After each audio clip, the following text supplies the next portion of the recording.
Hi, so I'm Nicholas Boyarsky, and I'm just going to give you an introduction to the drawings and how the collection came about, which is to take you back into the 1970s and 80s in London, a time far away from these days, particularly for architectural production, because there were no computer drawings. Nothing was digital, everything was analog, which meant that when you tried to design a project, you had to think about how you might draw and represent it. So the story, I guess I'm telling you, is how around the AA, around the activities of my father, Alvin Boyarsky, a whole range of different drawing techniques developed through conversation, through competition between different people, to express this shift in architecture of the time from the kind of coming out of the failure and end of kind of hardline functionalist and modernism to what's now called postmodernism, not the architectural postmodernism, but the more literary critical postmodernism and debates about representation, everything.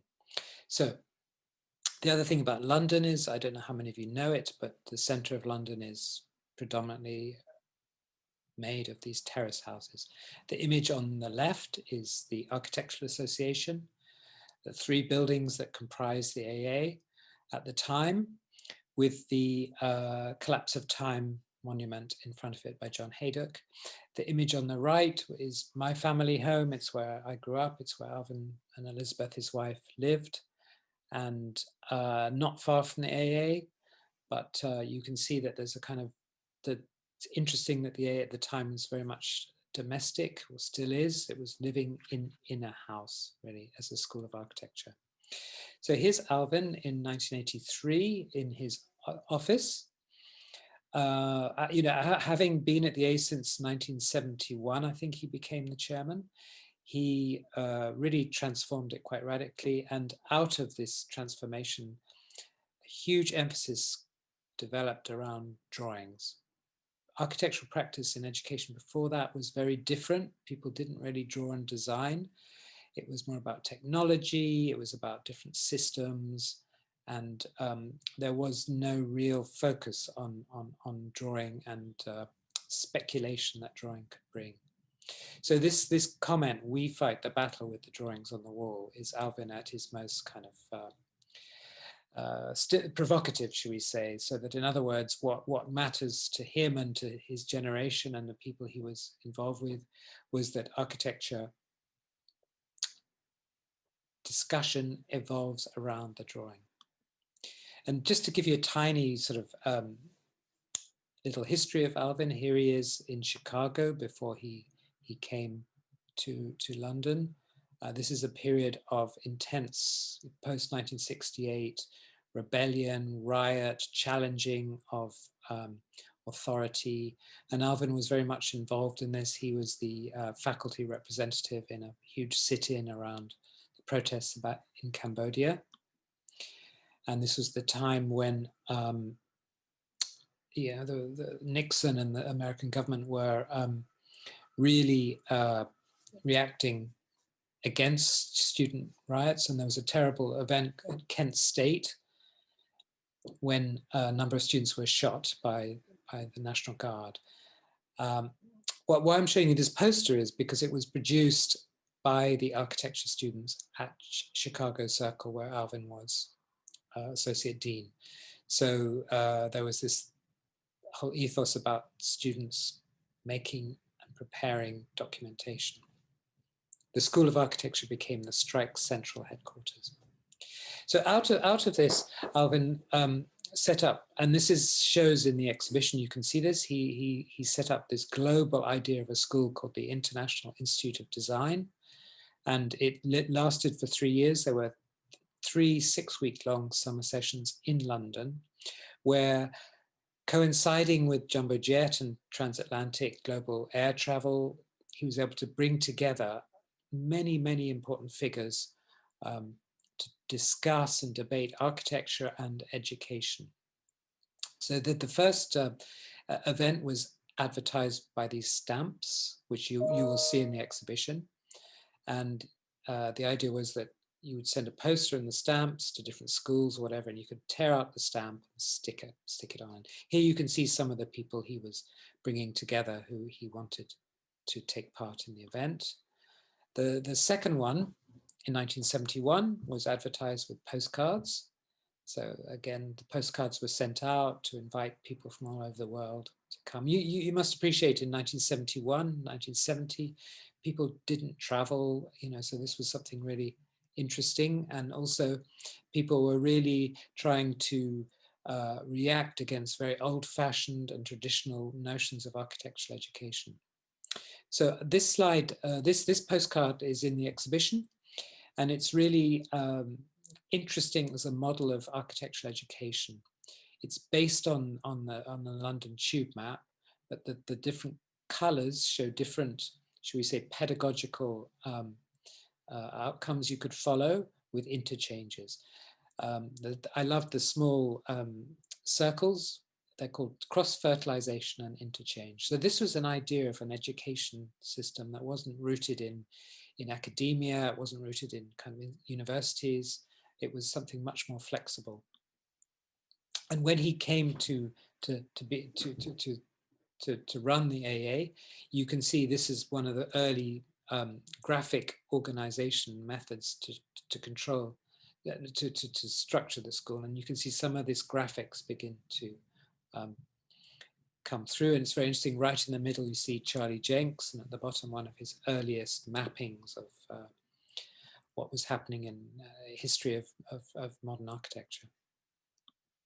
So here's Alvin. This is Alvin on an elephant. I'm not quite sure the event. I think it was something to do with publicizing an event at the school, but the students hired an elephant, and Alvin was terribly scared of heights. So I think it must have been quite scary for him. But anyway, here he is on an elephant, and this is his study, his office at the AA, shortly after he died. So this is 1990, probably a couple of weeks after he died. And you can see it's a lived-in mess.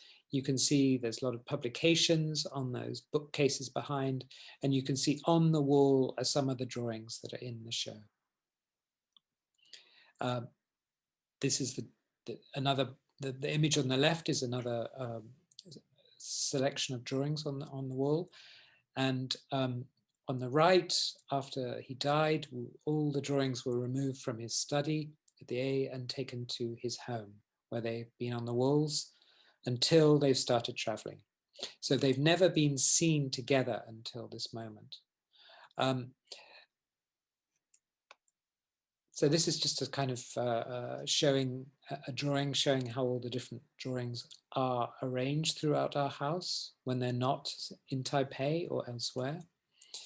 And this is how we've designed the exhibition in Taipei at the JUT. So you can see that, again, we've tried to bring some of the ambiance, some of the atmospheres of the London Terrace House, whether it be in the family house or the Architectural Association. There's a members room at the top, there's a book room.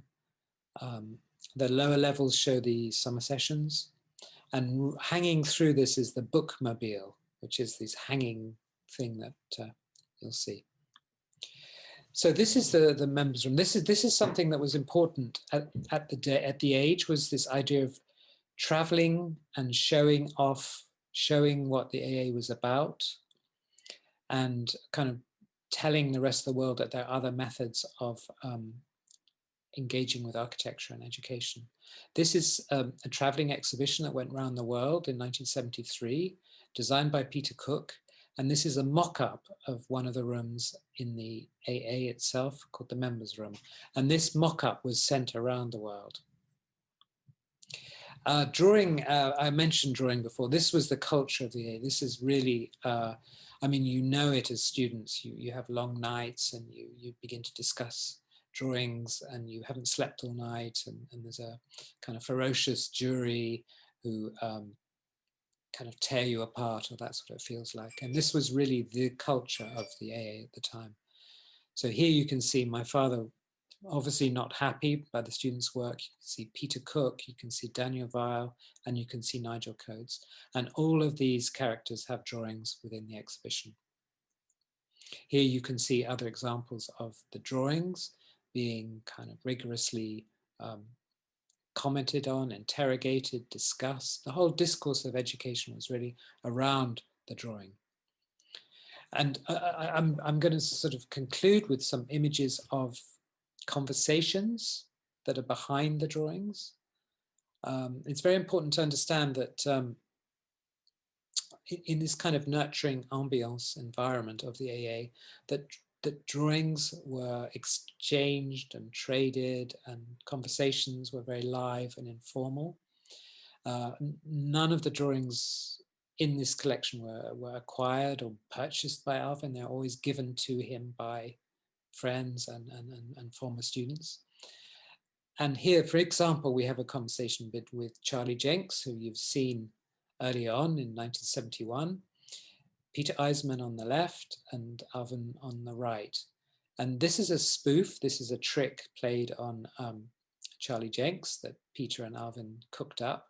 In the middle, you can see the Portland office building by Michael Graves that had just come out. And of course, people hated the kind of superficial nature of the postmodern building at the time. And Alvin had been in Portland and had found this biscuit cookie tin, completely flat cookie tin, with images of the building on it. So he brought it back, and this was a kind of spoof to tease Charlie Jenks, who was at the time really beginning his huge promotion of this type of postmodern architecture.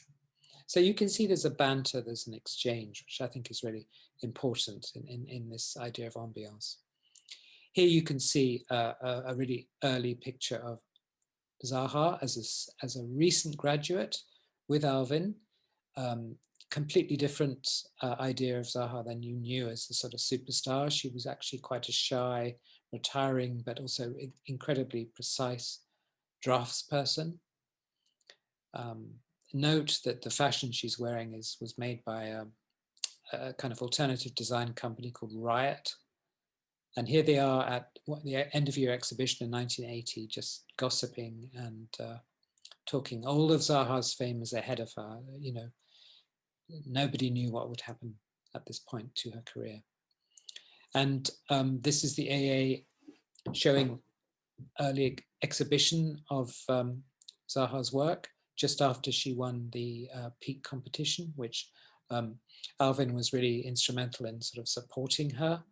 You can see the picture on the right. They made a cake of the Peak building for Hong Kong. And so there's a lot of sort of humor and joy in the production of work, and also the rigor of the drawings. The one on the left, you see Zaha standing in the exhibition with her work on the floor.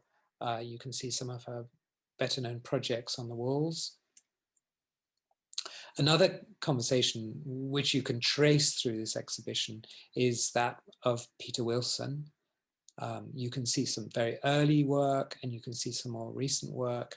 And again, these drawings, Peter Wilson had a very different style to Zaha, which was very much about ink, very carefully inked drawings, and the application of gouache or watercolor. In the case of Peter Wilson, it's much more to do with graphite and atmospherics and smudging and erasure. But again, you can see quite quick developments. I mean, the earliest drawing in the exhibition by Peter Wilson is called Auto Windows.